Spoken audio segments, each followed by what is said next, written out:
Hello everyone, thank you for joining us. Our guest today is Ruben Martin, Ballet Master with the Washington Ballet, co-founder of Zarely dancewear, and in response to quarantine, co-founded the Worldwide Ballet, offering virtual classes online. So welcome Ruben, you're such a busy man. Thank you very much, Cameron. As much as this pandemic has been detrimental for the arts in general and for arts organizations, I think it has opened a little bit of a window for new technology to come and help out. So I know that you were a principal dancer with San Francisco Ballet. And while you were still with San Francisco Ballet and still performing, you co-founded Zarely. Can you tell us why and how you see it fitting into the world today?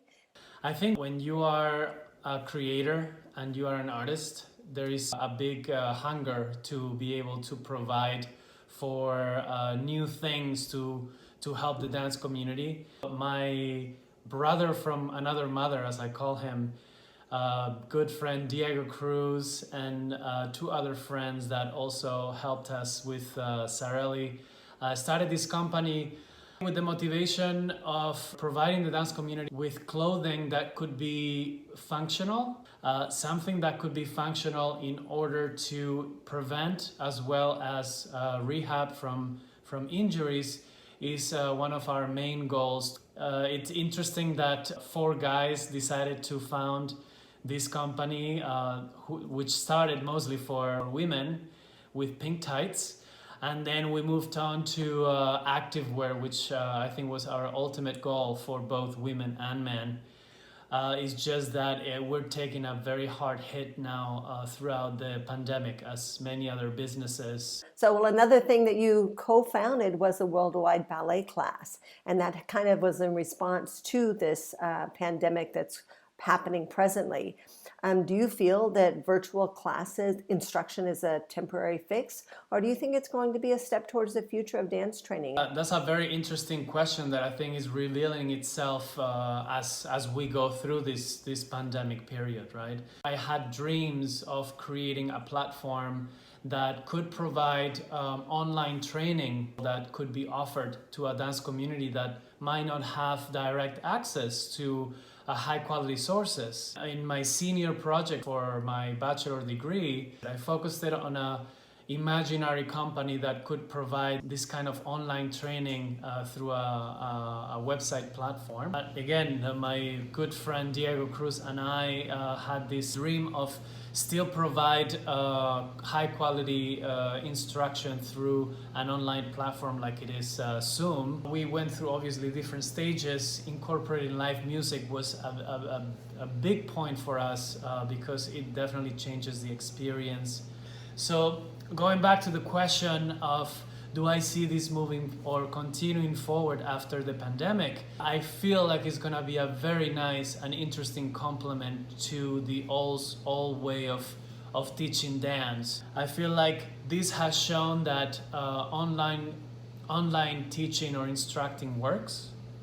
It does give you an opportunity to connect with teachers from all over the world, and it offers also a possibility to get people closer. I also co-founded a company that is called MySensei, that is part of Zarely, that offers online private or semi-private coaching and teaching. That organization seems to be a little bit more focused. It's smaller. Exactly. I love that you use the word complement. Like at the training, it's not just the only source of training, but it's a complement to something else that may be going on. And also, how surprising that this was something you had in your mind a while ago and that it just came to fruition during this time out of necessity in a funny way, but that you were actually thinking about this before, which you were so forward thinking. Because creating a class takes a lot of creative energy from oneself, and as you're still dancing and trying to use or optimize your resources to the maximum of your abilities, I feel like creating a class for myself took a lot of energy that I feel I needed for other things that I was trying to attempt on a daily basis. So I discovered these wonderful teachers that were offering this footage online, and it really helped because the classes were so cohesive and so in line with what I was trying to achieve that it gave me the idea, well, what if we create something like this where we can offer it in a platform, and dancers that want to take advantage of high quality instruction and learning, they can just tune into this platform and have an array of different teachers available to take their classes.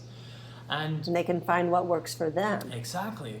And then once you get to know a teacher that works for you, you start to create this bond professionally, and definitely affects and gives you a sense of trust of the material that you're working through. These classes is really to your benefit as a dancer. So that was kind of like the main motivation of it. More professional dancers know their bodies so well too, so they know what they're looking for, they know what they need, and they know what feels good to get them ready for what they have to do. But do you think that this virtual element will become a part of the future landscape of dance?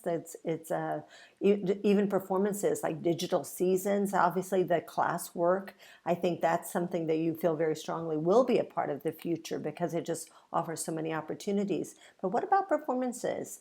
So I do think just like life, technology is going to be a big part of the dance world, and definitely reach out new audience. I think one of the beautiful things about this situation is that you're not just directly connected to your local audience, but you have the possibility to use these platforms to reach out to audiences that might never have a chance to come to Washington or to go to Miami and see a performance from your company.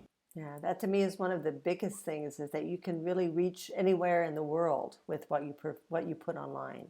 It definitely opens the door for unlimited possibilities when it comes to the creation of new content. We did a lot of experiments with our fabulous collaborator David Morse, who is a dancer with Cincinnati Ballet, and he's also a wonderful choreographer. And so we did experiments with him choreographing for anybody that wanted to tune in to the rehearsals, and then they would send us all the material they recorded from the piece that they learned, and then we pieced it together.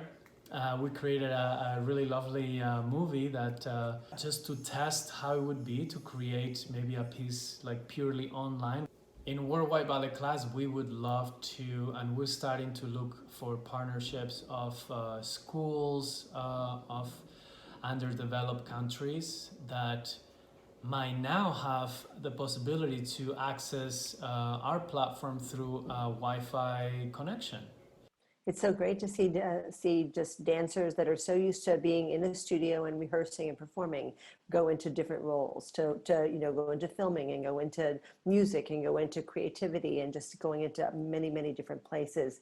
What have you learned that you will apply to the future?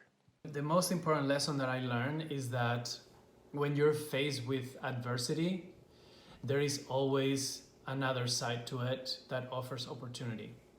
And this situation is a clear example of how developing Worldwide Ballet Class in the midst of a pandemic and a lockdown is open a window of opportunity to create a platform that can allow dancers to still do their ballet class, daily ballet class, through a virtual platform with live music and some of the highest training possible from having the best teachers out there come and collaborate with us. So anything that happens in your life, there is always another side to it that is available if you want to see it. I love that. I love that dancers can do so many things and they're so good at it, aren't they? I think that is everything that we have the questions, and I love you spoke so beautifully about everything. So thank you so much for all of your comments and for your energy and for your inspiration.